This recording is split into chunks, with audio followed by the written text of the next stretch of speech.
Bonjour à toutes et tous, et bienvenue chez les Chroniques du Commandeur. Ça y est, la première édition de l'année est là. Et non, je ne parle pas de Ravnica Remastered, qui ne nous intéresse pas malgré ses réimpressions, mais bel et bien de Meurtre au manoir Karloff. Un mystère à résoudre, un coupable à démasquer, mais surtout de nouvelles cartes à découvrir et à rentrer dans nos decks, voire même directement dans la zone de commandement. Je suis Doku, et c'est parti pour découvrir ma sélection de nouveaux commandants pour le Commander.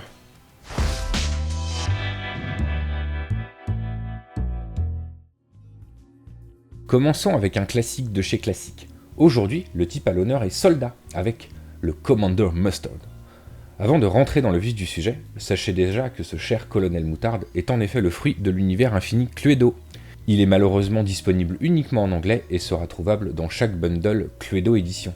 Le colonel Moutarde est donc un humain et soldat 5-5 vigilance pour 5, un rouge, un blanc, 3 génériques. Il a une première capacité qui dit que tous les autres soldats que nous contrôlons ont la vigilance, le piétinement et la célérité. On a donc ici un lord pour les capacités de combat, un peu à la manière de Audric, maréchal Lunarque, mais sans la contrainte d'avoir des créatures avec les capacités sur le champ de bataille. Cela va nous donner accès à des phases de combat brutales pour nos adversaires, notamment grâce à la vigilance qui nous permettra d'attaquer avec toute notre armée, tout en gardant des bloqueurs pour les empêcher de se venger. C'est sa deuxième capacité qui rend le commandant vraiment intéressant dans cette stratégie agressive. Elle permet, pour 4 mana, de donner à tous nos soldats la capacité suivante. À chaque fois que cette créature attaque, elle inflige une blessure au joueur défenseur. Ainsi, même si vos adversaires bloquent vos jetons soldats 1-1, ils auront déjà mis un point de dégâts. Plus besoin de réellement connecter avec vos créatures pour tuer vos adversaires. Le simple fait d'attaquer fera déjà la moitié du travail. Penchons-nous maintenant sur la composition de notre armée. On est face à un plan bien connu et un type que Wizard a beaucoup soutenu au fil des années. Nous avons donc tous nos lords, tels que le vétéran vaillant ou le général de campagne, nos réducteurs de coups, par exemple chef de Gardaru ou banneret de Sacrejon, et nos soldats de support, comme le retriever de sauvetage, qui rend encore plus résistants nos soldats attaquants, ou encore le capitaine de chevalerie des Hausses, qui va nous aider à survivre les ripostes de nos adversaires. Enfin, nous allons pouvoir compléter avec plein de bonnes créatures qui ont le type soldat. La sentinelle d'Esper va vous assurer de piocher des cartes, et c'est un soldat. Le commandant Crinefeu va aussi vous faire piocher des cartes, tout en dissuadant encore un peu plus vos adversaires de vous attaquer, et c'est un soldat. Boromir, gardien de la tour, va empêcher vos adversaires de jouer des sorts gratuits tout en protégeant votre champ de bataille en cas de gestion de masse. Et, devinez quoi ? Oui, c'est aussi un soldat. Enfin, comme nous n'avons pas vraiment besoin de finir notre phase d'attaque, pourquoi ne pas rentrer une petite reconnaissance pour sauver les soldats que nous n'avons vraiment pas envie de perdre et relancer une autre phase d'attaque dans la foulée avec feu de tout bois ? Mon seul regret pour ce commandant, c'est la colorité. Il nous manque le bleu pour avoir accès aux excellents soldats de la guerre fratricide, mais nous avons quand même à mon sens ici le meilleur commandant soldat existant à ce jour. Le deuxième commandant qui m'a tapé dans l'œil a une stratégie beaucoup moins courante mais pas difficile à comprendre. Assurez-vous tout de même que le reste de la table est prêt à vivre cette expérience avant de lancer la partie. Je vais bien évidemment vous parler de la Massacreuse, meurtrière connue, une nouvelle commandante toute désignée pour garder un champ de bataille vide et une main bien pleine. Cette Massacreuse est donc un humain et un assassin, 4-4 avec la menace pour 4, 2 noirs et 2 génériques. Sa première ligne de texte va donner la flétrissure à toutes vos créatures, elles compris. Pour l'instant, rien de bien folichon, j'en conviens. Ce qui fait toute la saveur de ce commandant, c'est là aussi sa deuxième capacité, qui va nous permettre de piocher une carte à chaque fois qu'une créature de nos adversaires meurt, mais seulement si son endurance était inférieure à 1. Clairement, sa première capacité est là pour nous aider à nourrir la seconde, et c'est bien sur cette dernière que va s'appuyer notre deck. On va donc vouloir faire mourir les créatures de nos adversaires le plus souvent possible, et surtout à coup de -X. Des rituels tels que mutilation ou déluge toxique sont nos meilleures armes pour de la gestion de masse. Il serait dommage de se passer de l'incarnation précédente de notre commandant, la Massacreuse, ou d'oublier les marqueurs -1/-1 et le fameux zénith de Noir Soleil. Pourquoi se priver ? On va aussi inclure de la gestion privée, telle que dislocation, souillé, glissade fatale, ou encore sacrifice de la lignée. Et puis, si les créatures commencent à être trop grosses, une petite déliquescence soudaine bien placée réglera le problème avec élégance. Maintenant que l'on sait comment tuer, qu'allons-nous bien pouvoir faire avec tous ces cadavres ? On peut déjà commencer par les réanimer sous notre contrôle, avec par exemple Trahison de la Tombe et Liliana, porteuse de mort, qui aura le bon goût de nous aider à tuer des créatures en attendant sa capacité ultime. Si vous jouez à cette créature, elles ont toute la flétrissure, rappelons-le. Un petit nécroglisseur sera du plus bel effet. D'autres outils à ne pas négliger sont ceux des stratégies aristocrates. On va retrouver ici les grands classiques, tels que l'artiste de sang, Sir Conrad le Sinistre, ou encore le moissonneur d'âmes. Une possibilité que l'on croise moins sur les tables, mais que j'affectionne tout particulièrement, est la sangromancienne, qui vous assurera d'avoir toujours assez de points de vie pour ne pas être inquiété.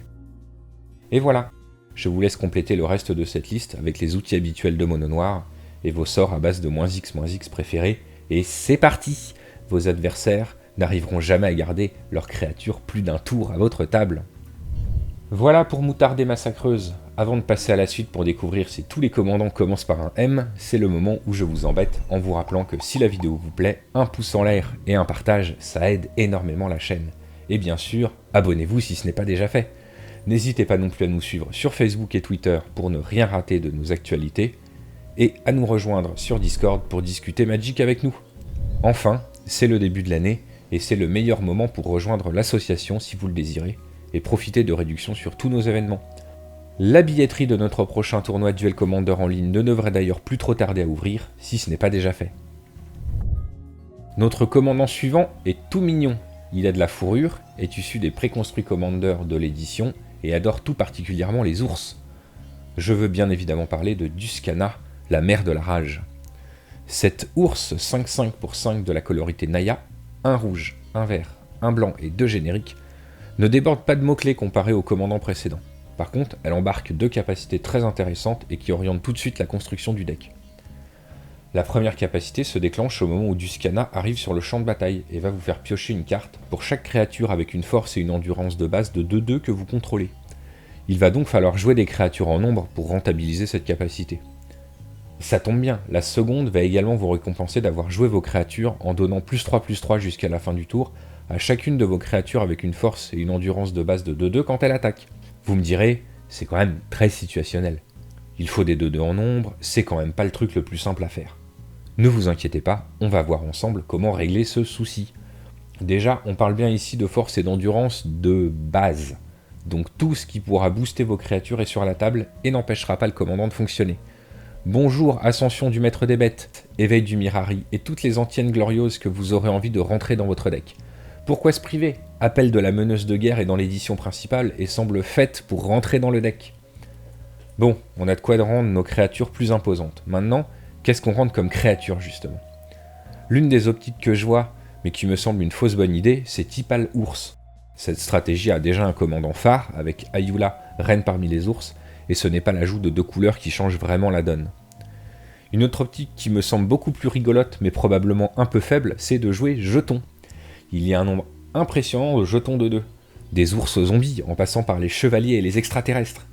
De quoi vous constituer un patchwork très coloré, et vous donner une excuse pour récupérer tous ces magnifiques jetons pour votre collection. Et puis cela nous donnera une excuse pour essayer Audience de Trostani, pour piocher encore plus de cartes. Mais trêve de plaisanterie, la stratégie phare est ici la mue. Toutes vos créatures arrivent comme des 2/2, c'est parfait.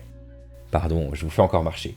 La solution la plus efficace est bien évidemment de partir vers de la Stax et de profiter du nombre impressionnant de bears, de 2/2 pour 2, présents en blanc, pour gêner vos adversaires et les empêcher de concrétiser leurs plans. On pense ici bien évidemment à Grand Abolisseur ou à l'Archiviste Dogma, mais aussi à des cartes comme le Museleur Vexatoire, que l'on voit bien moins souvent. Ce sera aussi l'occasion de découvrir Réunir les protagonistes, un petit enchantement de l'édition principale qui, mine de rien, vous permettra d'enchaîner les 2/2 sans difficulté en les prenant directement du dessus de la bibliothèque. Pour finir, je vous propose de retourner visiter ce bundle édition Cluedo, pas pour un autre personnage de l'univers infini, mais bien pour une des exclusivités présentes dans les boosters. Encore une fois, uniquement disponible en anglais et j'espère pas trop difficile à trouver à l'unité une fois l'édition sortie, Hamzu Swarm's Hunger est un insecte et chaman 3/3 pour 5, un noir, un vert et 3 génériques. Pour compléter ses stats peu engageantes à cette valeur de mana, il a également le vol et la menace, ce qui le rendra très difficile à bloquer. Comme toujours, c'est le reste des capacités qui a mis ce commandant sur mes radars. Déjà, il va donner la menace à tous vos autres insectes.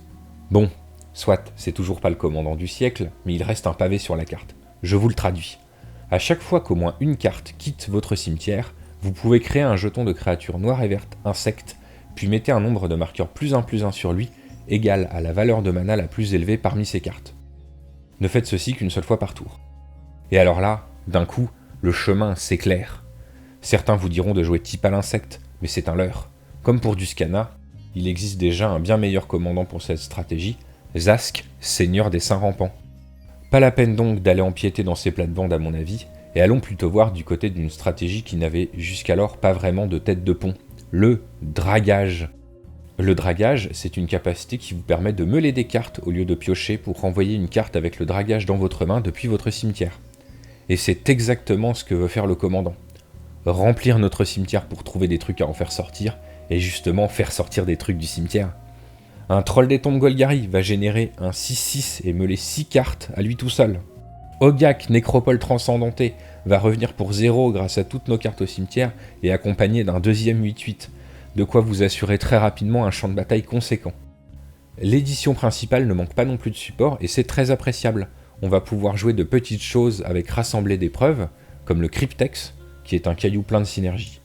On appréciera aussi les enchantements Racine Insidieuse pour transformer nos jetons en elfes à mana tout en continuant à grandir notre armée à chaque carte de créature qui s'en va de notre cimetière. La Silhouette à la craie pour générer encore un peu plus de jetons et pourquoi pas piocher, à même draguer quelques cartes. Ou encore la Débilitation de l'âme qui fait sa meilleure impression d'un doublon du bon Sir Conrad que l'on exploite ici aussi à son maximum. Enfin, faites bien attention à ne pas vous tuer à l'automeule. Des cartes comme Ardeur, Guivremont des Chines ou même les gros papas Hydralzi vous éviteront ce genre de déboire tout en continuant à alimenter votre champ de bataille. Car oui, retourner dans la bibliothèque, c'est aussi sortir du cimetière. Et voilà, on en a fini avec ma sélection de commandants pour le Commander. J'espère que la vidéo vous a plu. N'hésitez pas à me dire en commentaire quel commandant vous avez vu. On se retrouve très bientôt pour une prochaine vidéo. D'ici là, portez-vous bien et à très bientôt chez les Chroniques du Commander.